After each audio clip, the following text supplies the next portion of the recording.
The return of an iconic villain, a haunted house, the sinking city of Miami, and one very strange musical. We have a lot to talk about today.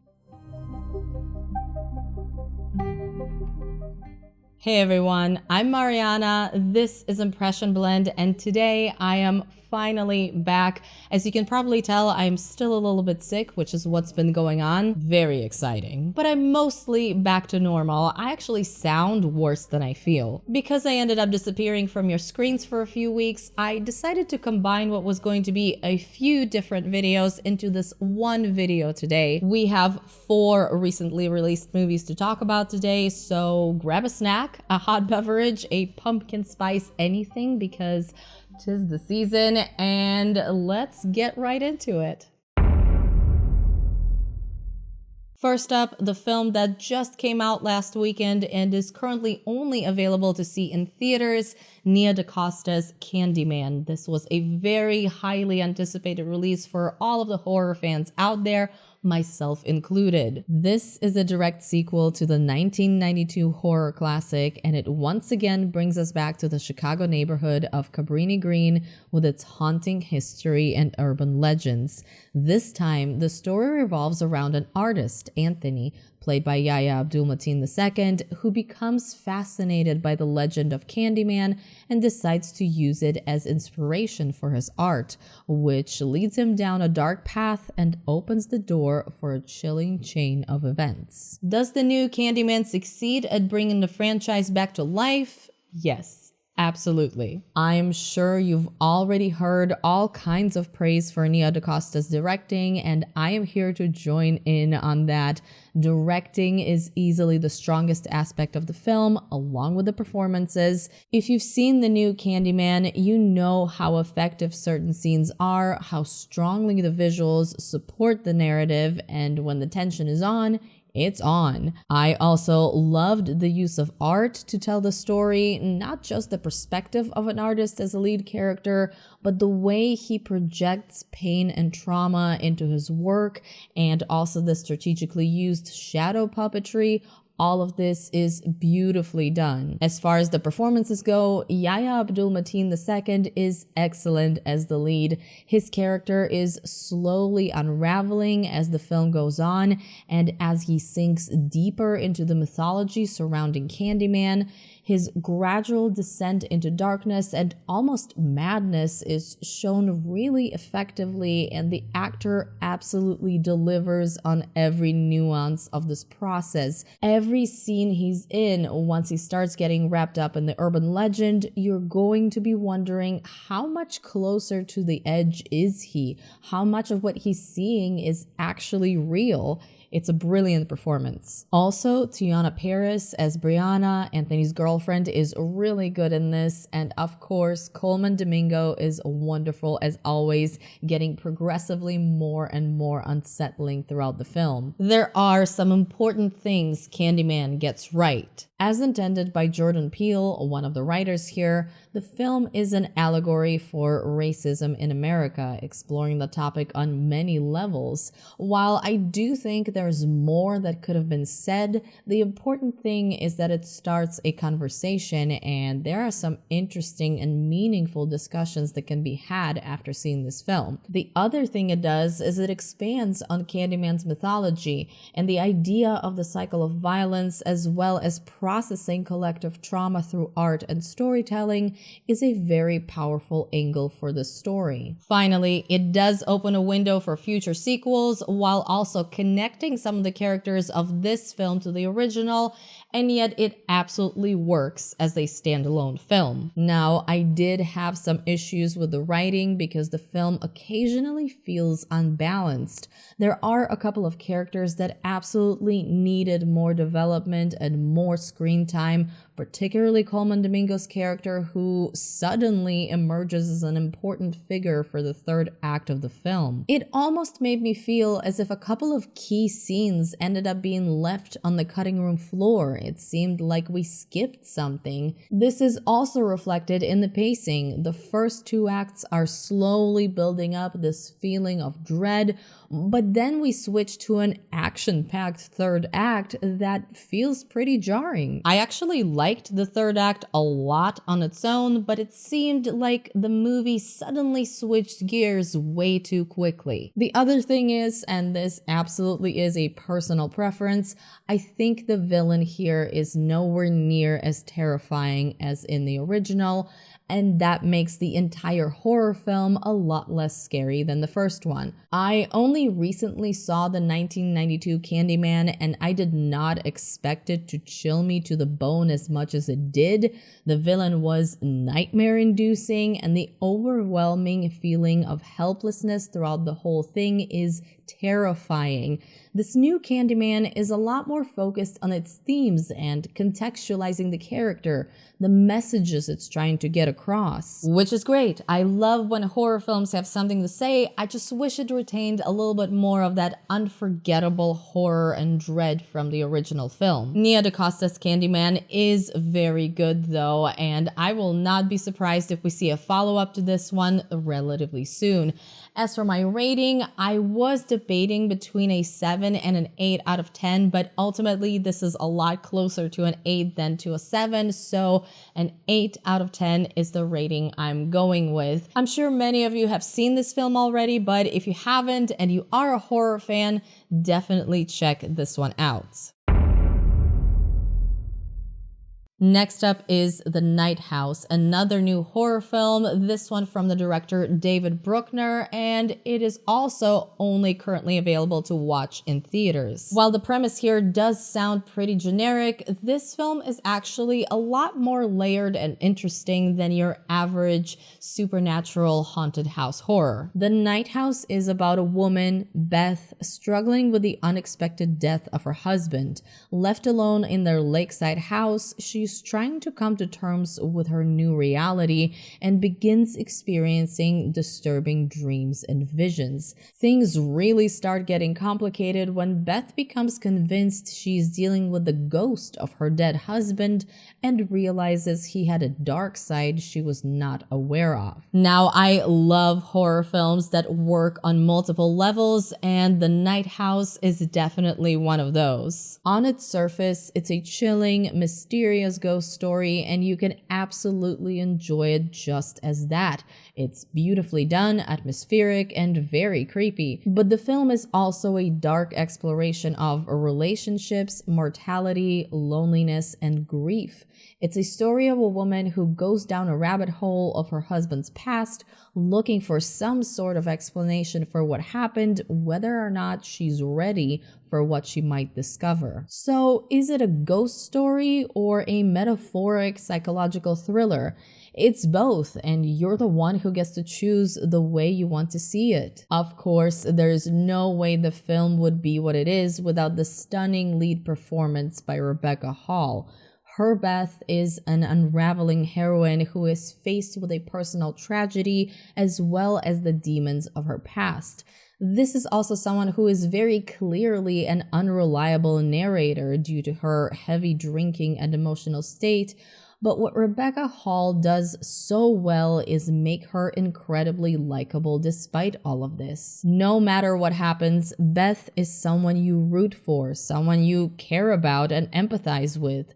Her performance is emotional and engaging. We see her try to keep it together while she's breaking on the inside. We feel her anger, frustration, sadness, and every last bit of hope she clings to.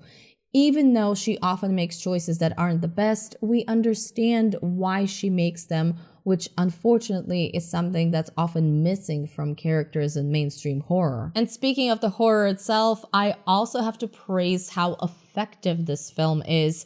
I was actually pretty creeped out and uncomfortable throughout many scenes while watching The Night House. While it still utilizes jump scares on a few occasions, most of the horror comes from the filmmakers approaching the supernatural aspects in a visually creative way. I'm not going to give you the specifics, of course, because I want you to experience this for yourself, but I loved the way the movie used the setting and how it played with perception and reality.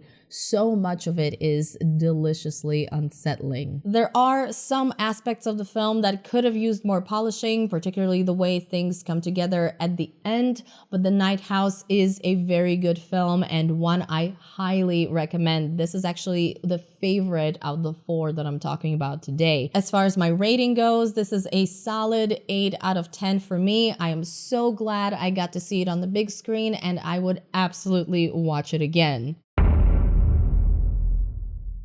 Next up, I want to briefly talk about Reminiscence, which is a sci-fi noir thriller that was simultaneously released on HBO Max and in theaters. This is something I actually had pretty high hopes for, particularly because this is my genre and because of the cast.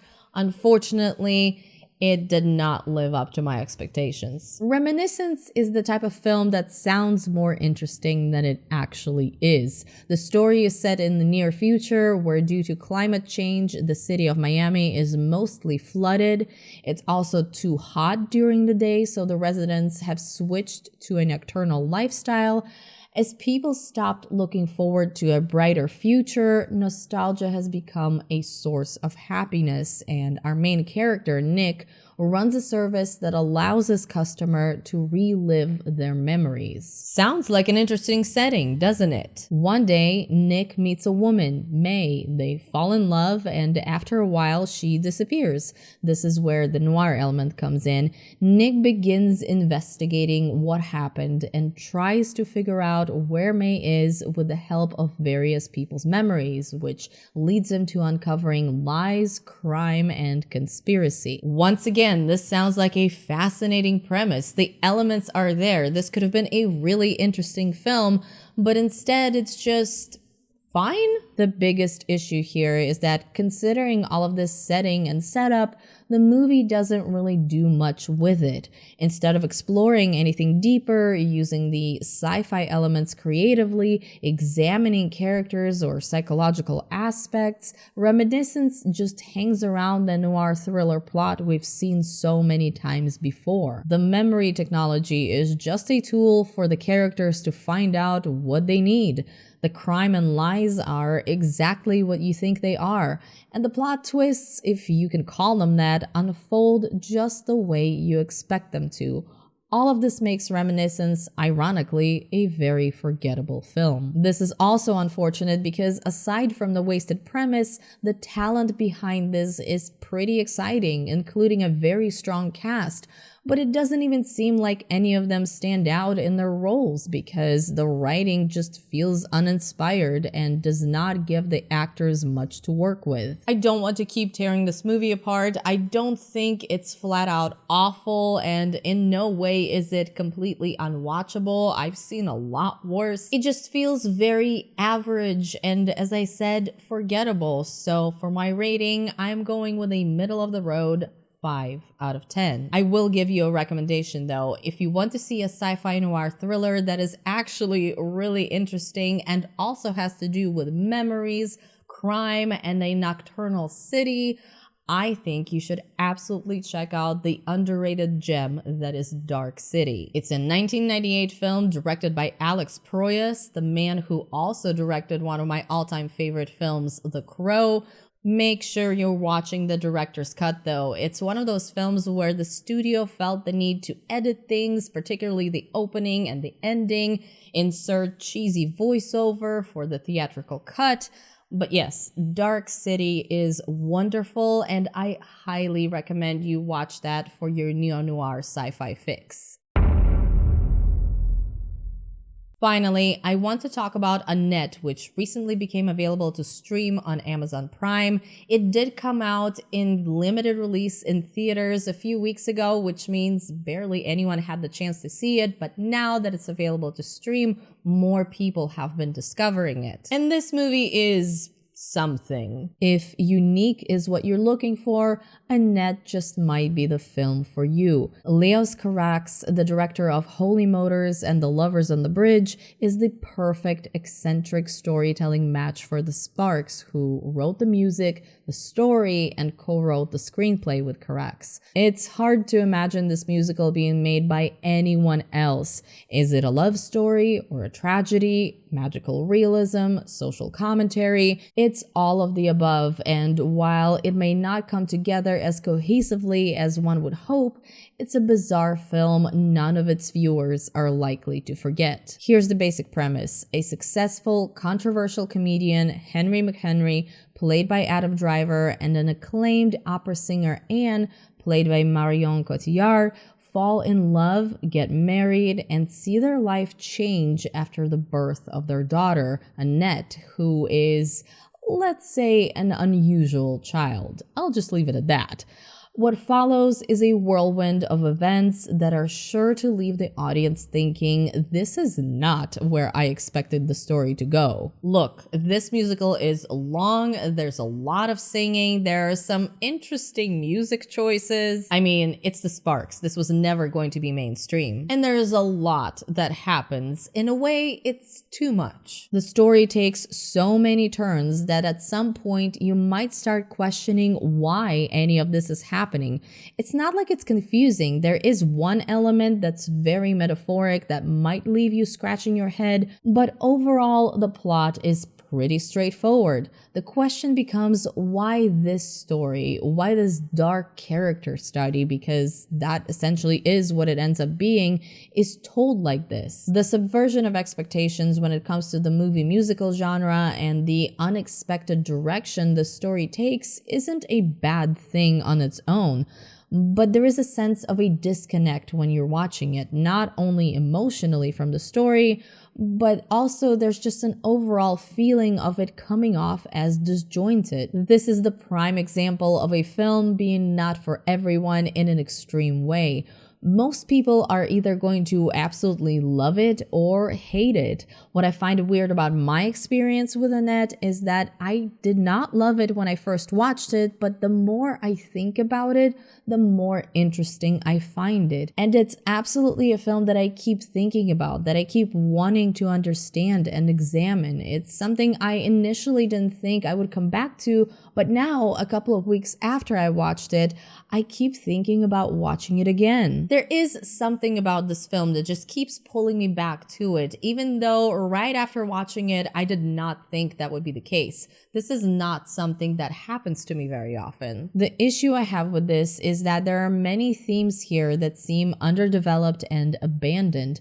It's as if the filmmakers had a lot to say and didn't really want to choose, so they just backed away from fully exploring most of it. It's like fragmented thoughts. There's a little bit about ego, a little bit about celebrity culture, a bit about possessiveness and relationships, some of the Me Too movement, a bit about exploitation of celebrity kids and parenting in general, something about comedy versus political correctness, and more, so much to explore, but nothing fully explored. Because of this, the movie feels like this quilt of things that never create a thematically cohesive picture, even though there is an obvious, straightforward story. Do you see what I mean now when I say there is a disconnect? It's an odd film, and on top of that, there are parts that are deliberately shot to feel like a set. Those scenes are not going for a realistic feel, but then other scenes are. That's just this movie for you. I do want to quickly point out the performances, which are fantastic. For Adam Driver, this is a career best, and I was blown away by his acting here. Some of it made me feel really uneasy about him as a person, which obviously this is a character and not him in real life. But sometimes you see a really great performance and you just start wondering. So obviously he's great. Marion Cotillard is always wonderful, and she plays the complete opposite to Adam Driver's character in every way. The contrast between the two is perfect, and in certain scenes she almost feels like some otherworldly being. The biggest surprise for me though was Simon Helberg, whom you might remember as Howard from The Big Bang Theory. His character comes into play later in the film, so I don't want to talk about him or reveal anything, but he absolutely is one of the standout performances. He is excellent here. I could actually talk about this film for a very long time, but to wrap things up, here's what I'll say. I would rather have a film that is imperfect while also being original, subversive, and trying to do something different than a film that might be more traditionally polished but also safe and disposable. Within the cinematic landscape of recent years full of formulaic blockbusters, never-ending franchises, and recycled film properties, Annette feels like a breath of fresh air. Some will come out of it praising it as a fascinating work of art, while others will be sorely disappointed and upset by this film. I think the truth is, as always, somewhere in the middle. There are elements of this that absolutely work, specific scenes and performances that stand out, striking visuals that are undoubtedly memorable, but in the end, Annette just doesn't come together as cohesively as it should. It's hard for me to rate this, particularly because I'm clearly still processing it. For now, I am going with a 7 out of 10, but keep an eye on my Letterboxd because this rating might change after a second viewing. And that's it for this video. Thank you guys so much for watching. I hope you enjoyed the reviews. Let's talk about the films in the comments if you've seen them already. And once again, I apologize for the sound of my voice, but it was either this or no video for another week probably. A big thank you to all of you for being here, for sticking around. A special thank you to all my patrons for supporting me on Patreon, with an extra special thank you to the patrons whose names are on the screen right now. But as always, if you enjoyed this video, you know what to do. Give it a big thumbs up, share it, all of that. Follow me on social media if you would like. All of the links are in the info box below, and I hope all of you are having a wonderful day. I will see you very soon, hopefully, in a new video. Bye.